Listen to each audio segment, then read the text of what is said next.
Ratusan warga binaan di Lapas Kelas 2A Bengkulu Senin pagi mengikuti program vaksinasi. Program vaksinasi ini memutus mata rantai COVID-19 dan merupakan kegiatan hasil kerjasama dengan TNI, yakni Dandim 0407 Bengkulu dan Puskesmas terdekat.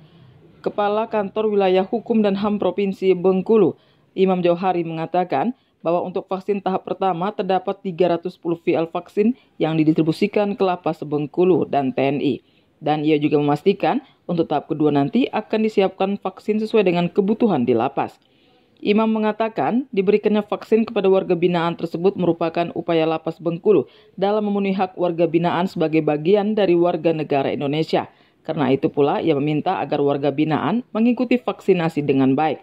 Adi juga menegaskan, apabila setelah vaksin terdapat warga binaan yang mengalami demam atau gejala sakit lainnya, maka hal tersebut merupakan tanda bahwa vaksin dan imun tubuh sedang bekerja. Dan vaksin ini dibutuhkan manusia dalam rangka meningkatkan imunitas agar tidak mudah tertular virus corona. Menurutnya, apabila warga binaan telah menerima vaksin, tentunya wajib mematuhi protokol kesehatan dengan menjaga imunitas tubuh, seperti menggunakan masker apabila melakukan aktivitas setiap harinya, kemudian mencuci tangan dengan air yang mengalir, serta tidak berkerumunan ataupun tidak bertumpul-kumpul dengan warga binaan yang lainnya.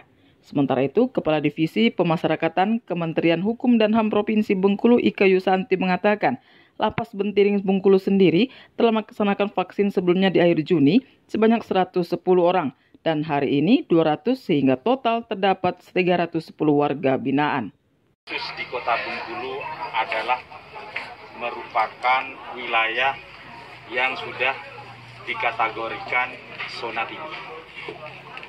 Zona tinggi pada level 4. Pemerintah sudah mengeluarkan PPKM darurat Jawa, Bali, dan 21 provinsi dan 46 kabupaten kota. Termasuk di dalamnya adalah kabupaten, termasuk di dalamnya adalah Kota Bengkulu.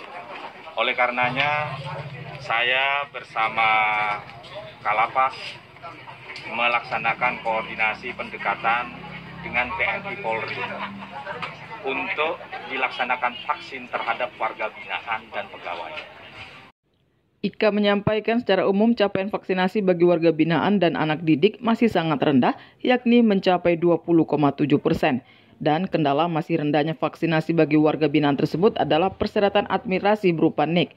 Dari sebanyak 2.632 warga binaan seprovinsi Bengkulu, jumlah warga binaan yang terdata memiliki NIK baru 1.661 orang warga binaan. Di sisi lain, ia mengungkapkan sejak Januari hingga Juli 2021, terdapat 165 warga binaan yang terpapar COVID-19. Sementara itu, total warga binaan pemasyarakatan yang telah mendapatkan vaksin sebanyak 564 orang, masing-masing diantaranya Rutan Malabro 114 orang, Lapas Bentiring 310 orang, LPKA 24 orang, dan LPP 98 orang. Sopiaranja melaporkan.